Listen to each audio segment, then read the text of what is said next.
everybody. So I thought I would do kind of a fun end of the year video because I'm getting ready to go to Sundance in a couple of weeks, and I'm really looking forward to that. That should be really fun. That's I think January 22nd to February 3rd, I think is Sundance, and it should be really fun. I'm going to try to go to as many screenings as I can. And it seemed like last year sometimes there's they call it sort of the high altitude bubble that you're in, and once the movies come out, they don't get received at low altitudes as well as I thought they were going to. And so I thought it'd be kind of fun to do a little video looking at the 18 movies that I saw this last year 2018 Sundance and see how they fared with critics and audiences that got to see it. So with my least favorite movie at Sundance, this was Lou Over the Wall. This just made me nauseous. I really didn't like the visual style. I thought it was very derivative of Ponyo, and it just wasn't for me at all. Well, according to Rotten Tomatoes, it has a 77% critic approval. That's 30 fresh, 9 rotten, and an average score of 6.4. And I'm looking at some of the reviews. They're sort of middle of the road reviews. We got a lot of like 2 and 3 out of 4, right in the middle, 7s, 6s. There are a few more than that, but like I said, the average score 6.4, so not like a huge fan. People aren't a huge fan of it. And then the audience score 68%. So it's again pretty low for this kind of a film, and it would be a lot better to watch on home video because it wouldn't make you so sick as it did for me, at least. Next up, we have White Fang, Croc Blanc, this is in French. This was a movie I just thought had this long, brutal, exploitative dogfight that really ruined it for me. Really disliked it. So this movie came out with an 88%, but it only has 8 total reviews, 7 fresh, 1 rotten. The average score is 7.2. And yeah, so not that many reviews for this one, 74% audience score. Never got a theatrical release in the United States. I think it was just in Canada. So that's probably part of the reason why not very many reviews. Next up, I have Ophelia, which I just thought was ridiculous. And this only has 20 reviews out of it. It is at 60%. I guess some people were able to have more fun with it than I did. I thought it was absurd. And it, not in a fun way, at least for me, it was too much. It has 12 fresh, 8 rotten, an average rating of 5.2. So pretty low, their average rating. So that means a lot of people that were fresh were barely fresh. So yeah, I can't even imagine. It was ridiculous. And it has 100% audience score right now, which is kind of amazing. I think you got some Daisy Ridley fans. Get in there. I saw Nancy. This movie was very dull for me. It was a catfishing story. Good performances, so I can see why people might give it a good score, but this has 85%, so it is certified fresh on Rotten Tomatoes. If I look at the scores, most are talking about her performance. But oh man, it was so slow.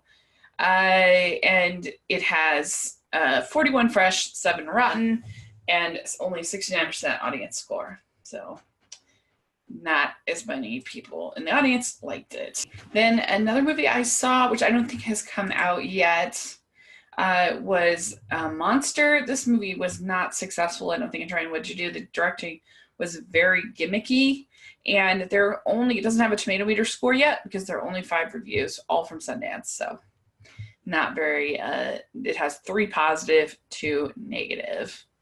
So it has a good intentions, but hopefully they'll fix it and make it better. Next, I have in my ranking of Sundance, I have Crime and Punishment. This movie has so much good material in there, but man, I thought it was so slow and so, like, I would rather just read an article about it. It was not presented in an appealing way to me. It was, I don't know, didn't work for me, but as 95% Rotten Tomatoes. 21 fresh, 1 rotten. I think most of that is probably because the material is just so important and so good, but whew, it was, at least for me, very rough to sit through as a documentary.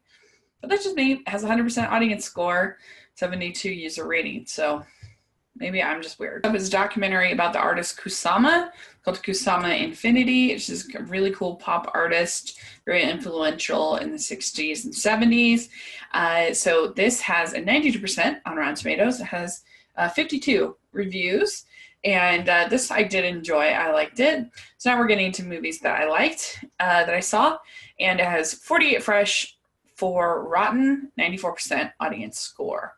So yeah, it's really interesting. If you'd like to learn about artists, it's really good. Genesis 2.0. This only has 5 reviews, and it's at 100%. And I think the reason why the other one, the monster one, even though it had 5 reviews, it wasn't have a tomato meter because it hasn't been, I don't think, released yet. But this movie is bonkers. It's this insane documentary about the fact that the Chinese are trying to clone the bring back the woolly mammoth after it's been extinct. It's insane. It's like terrifying, but very interesting. So everybody should see it. 100%, 5 fresh, 91% want to see it. It just came out this last week, I believe, or next week. So that's crazy. Another documentary I saw is called On Her Shoulders. This is about Nadia Murad. This was a really good documentary. It was very frustrating because it's just like the UN is completely worthless to help this woman, and yet they act like they have her giving all these speeches, patting her on the back, and then do nothing. Ugh, it was very frustrating. But there's 37 reviews, all fresh. 100%, 88% liked it as far as user ratings. So there you go. Science Fair, another documentary.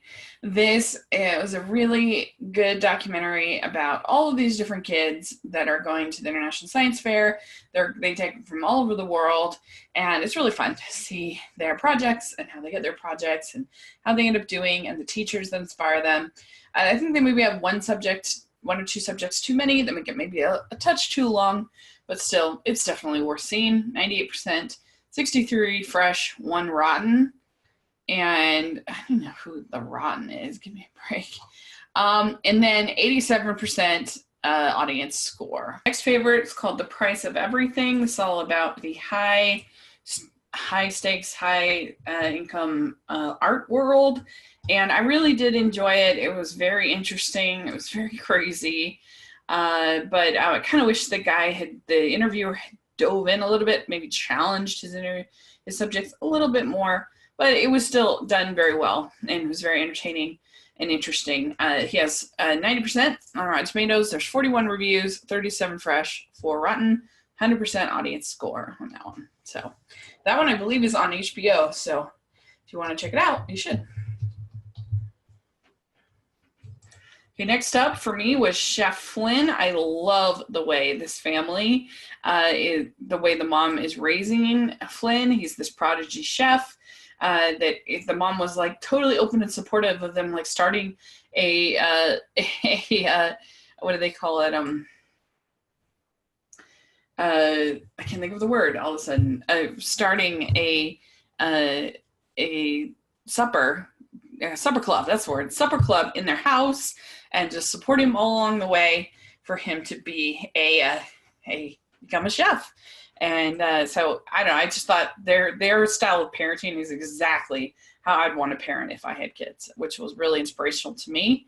It had 74%, so evidently not everybody found it as inspirational as I did. And 23 reviews, 17 fresh, 6 rotten. No audience score yet. So I really thought it was good. Next up, we have Searching. This was a movie I wasn't sure how well it would hold up.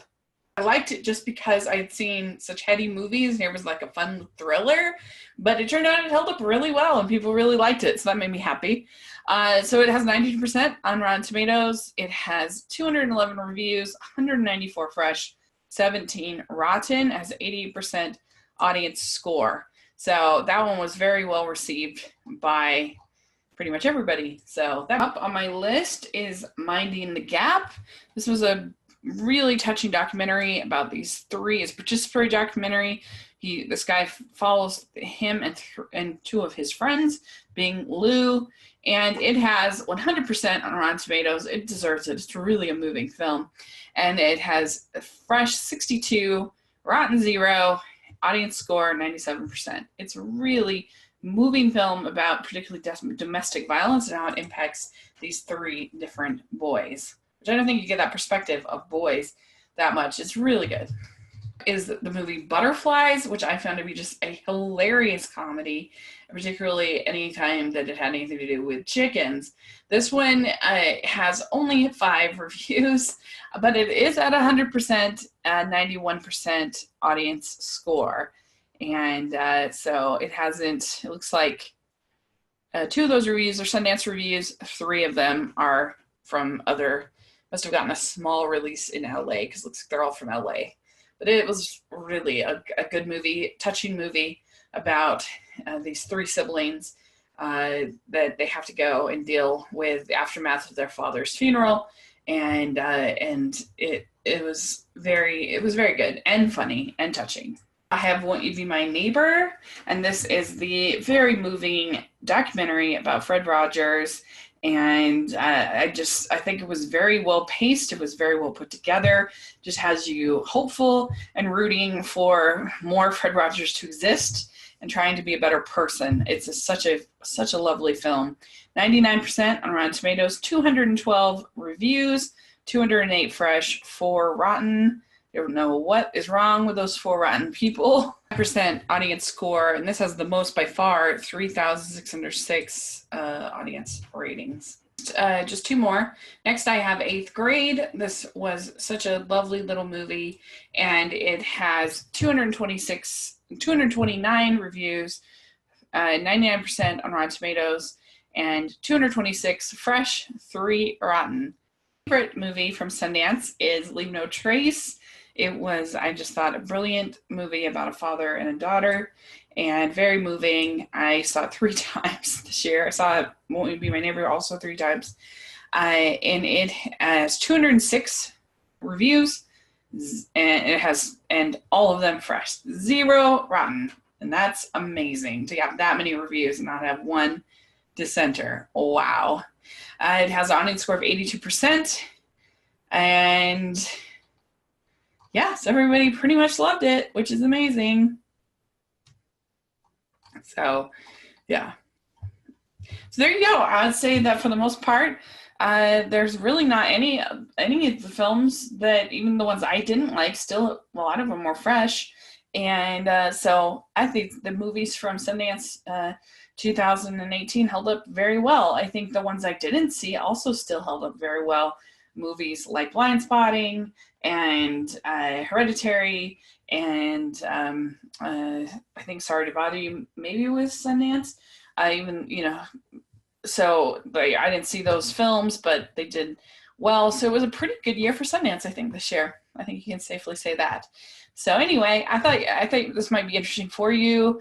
If you have seen any of these, let me know what you think in the comments. And thanks so much. Please subscribe to my channel. I'll talk to you later. Bye.